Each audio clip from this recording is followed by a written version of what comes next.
Anya's arrival in Pune was a symphony of honking cars and the oppressive, humid heat of an Indian summer. After weeks of frantic interviews, the offer from a sleek tech firm had been her lifeline. But city life came with city prices, and her modest starting salary meant her housing options were grim. That's why the ad for Ishq-e-Noor Villa felt like a miracle.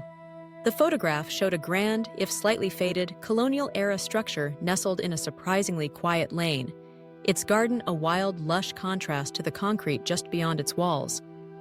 The rent was unbelievably low. The estate agent, a nervous man who spoke too quickly, had only one condition. The owner, Mrs. Kapoor, she stays on as the cook and caretaker.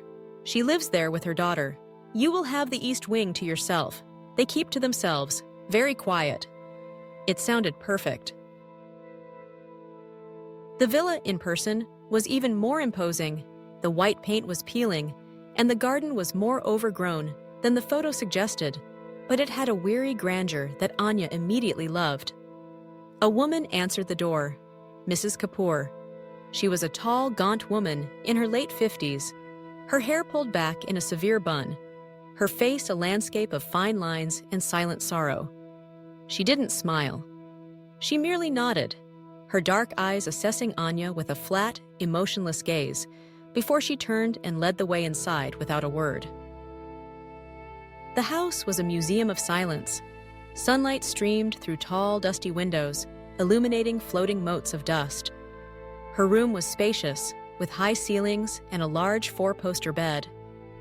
The only sounds were the lazy whirring of a ceiling fan and the distant, rhythmic chop of a knife from the kitchen. Days settled into a strange, quiet routine. Mrs. Kapoor was a phenomenal cook, leaving exquisite meals for Anya on the dining table, but she herself was a ghost in the house.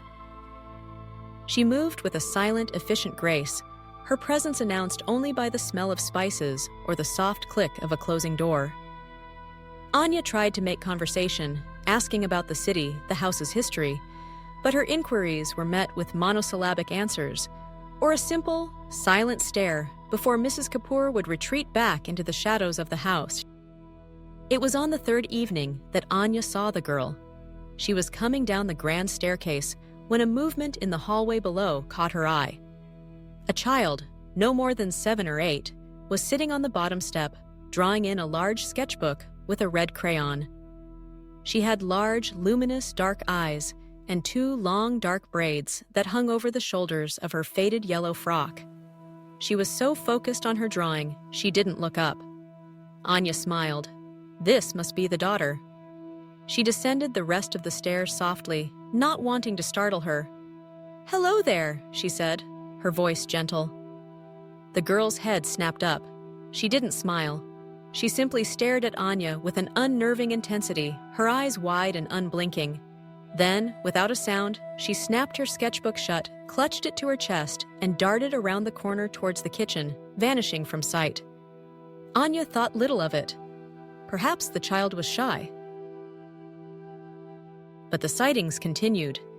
Anya would glimpse her from the corner of her eye, a flash of yellow in the overgrown garden, a small figure standing at the end of the dark hallway at night, the soft sound of crayon on paper from the next room that would cease the moment Anya entered. The girl never spoke, never made a sound. She was a silent, watchful fixture in the periphery of Anya's new life. It was Mrs. Kapoor's behavior that began to truly unsettle her. One evening, needing a glass of water, Anya walked into the kitchen and stopped short.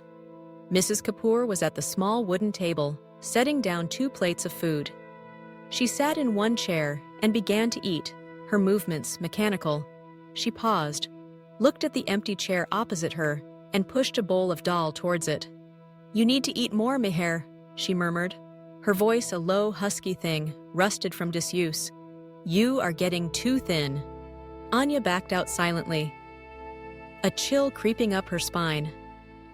Another time, she passed the open door of the living room and saw Mrs. Kapoor gently brushing the hair of an empty armchair, humming a soft, off-key lullaby.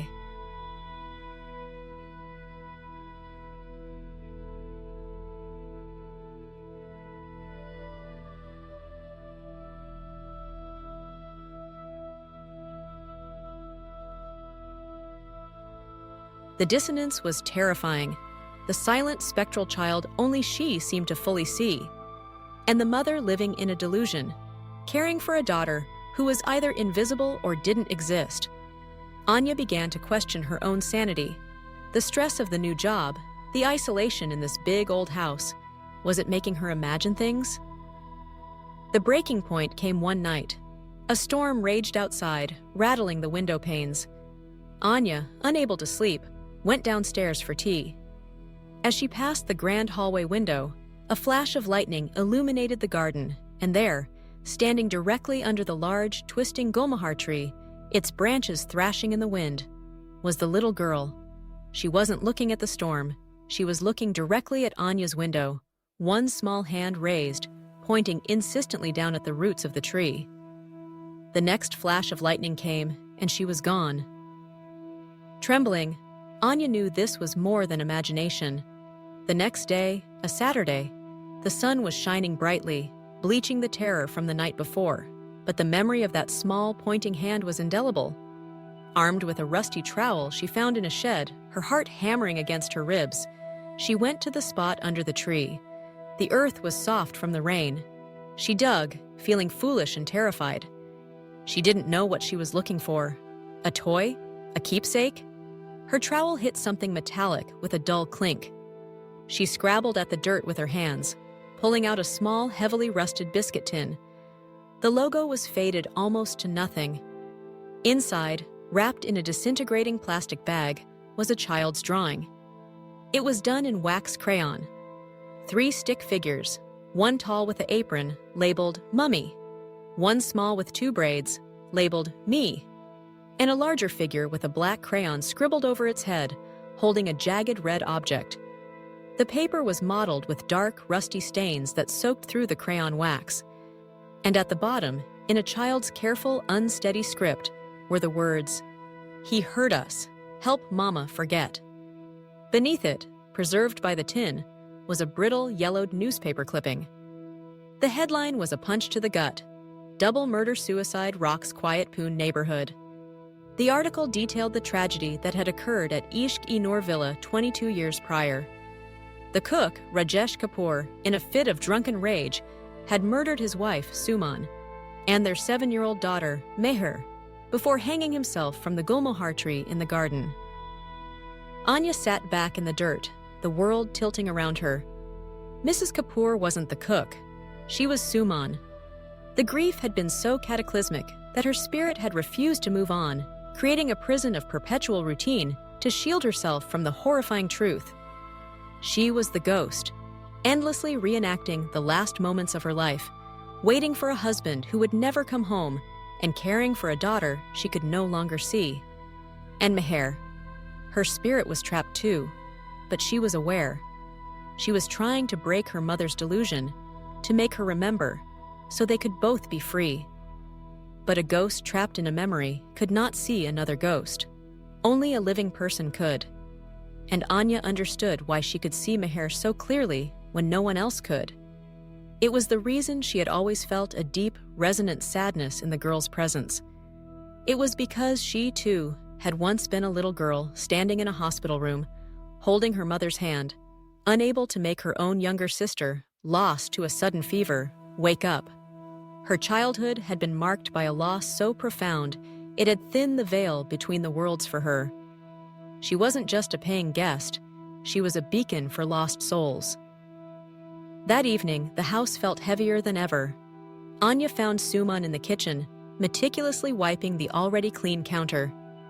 The second plate was already set at the small table. Anya took a deep breath, the rusted tin held behind her back. "Sumoman," she said softly. The woman froze. It was a name no one had called her in over 2 decades. Anya stepped forward and placed the child's drawing on the counter. The vibrant, terrible crayon lines were a shocking burst of color in the muted kitchen. "Meher made this for you," Anya said, her voice thick with emotion. "She wants you to see it. She's been trying to show you for a long time. She's here, and she needs you to remember so you can both be at peace." Suman's eyes dropped to the drawing. Her hand, still clutching the rag, began to tremble violently. A low, broken sound escaped her lips, a wounded animal's cry. The carefully constructed walls of her delusion crumbled. The memories, the shouting, the fear, the overwhelming love for her child, the unspeakable violence, flooded back into her eyes. They were no longer vacant. They were utterly shattered. She turned, her gaze scanning the room frantically, and then she saw. Meher materialized not as a glimpse or a shadow, but fully. She was radiant, no longer in a faded frock, but seeming to glow with a soft inner light. She was smiling, a real joyful smile that reached her beautiful eyes. "Mama!" she said. Her voice was the sound of wind chimes, clear and beautiful. Suman Kapoor fell to her knees, a sob wrenching from the very depths of her soul. "Meher? My baby? My Meher!" She stretched out her arms, and the little girl ran into them, burying her face in her mother's sari.